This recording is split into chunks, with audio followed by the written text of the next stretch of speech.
চামড়া রপ্তানি $1 বিলিয়ন থেকে $5 বিলিয়নে নেওয়া সম্ভব, তবে এর জন্য সঠিক নীতি সহায়তা চান ব্যবসায়ীরা। পাশাপাশি শিল্পনগরীর সিইটিপি জরুরি ভিত্তিতে চালুর দাবি তাদের।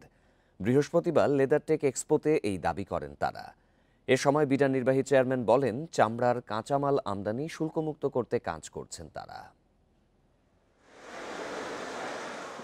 দেশের রপ্তানি পণ্যের দ্বিতীয় অবস্থানে চামড়া, তবে প্রথম অবস্থানে থাকা পোশাক খাতের চেয়ে বছরে রপ্তানির পরিমাণ অনেক কম। পোশাক রপ্তানি $40 বিলিয়ন হলেও চামড়ায় তা $1 বিলিয়ন।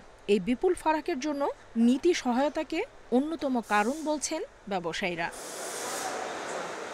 বৃহস্পতিবার শুরু হওয়া লেদারটেক এক্সপোতে এ নিয়ে কথা বলেন রপ্তানিকারকরা। জানান, সময় মতো পাওয়া যায় না কাঁচামাল ও কারিগরি সহায়তা। চামড়া খাতে রপ্তানি বাড়াতে নীতি সহায়তার পাশাপাশি শুল্কমুক্ত সুবিধা চান ব্যবসায়ীরা। চামড়া শিল্পে বাংলাদেশে এখন রপ্তানি ভিত্তিক উৎপাদন বাড়ানোর দ্বারপ্রান্তে। পরবর্তী পর্যায়ে যেতে হলে নীতিগত সহায়তা জরুরি। বাংলাদেশ ও প্রতিবেশী দেশগুলোর মধ্যে সহজ যোগাযোগ ও সম্পর্ক তৈরি করতে পারলে চামড়া শিল্পের প্রযুক্তিগত উন্নয়ন আরও ত্বরান্বিত হবে। এক্সপোর উদ্বোধনে অংশ নিয়ে বিডার নির্বাহী চেয়ারম্যান বলেন, চামড়া রপ্তানি বাড়াতে বেশ কিছু বিষয়ে বাণিজ্য মন্ত্রণালয় এবং এনবিআর এর সঙ্গে কাজ চলছে।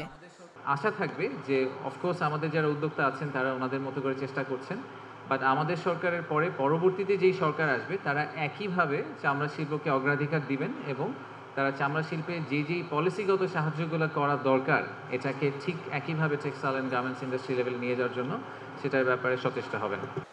11তম এই লেদারটেক এক্সপোতে ভারত, পাকিস্তান, চীন সহ 8টি দেশের প্রায় 200 কোম্পানি অংশ নিয়েছে।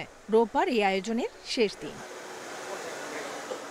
নুরসেলিনা শিউলি, ইন্ডিপেন্ডেন্ট নিউজ, ঢাকা।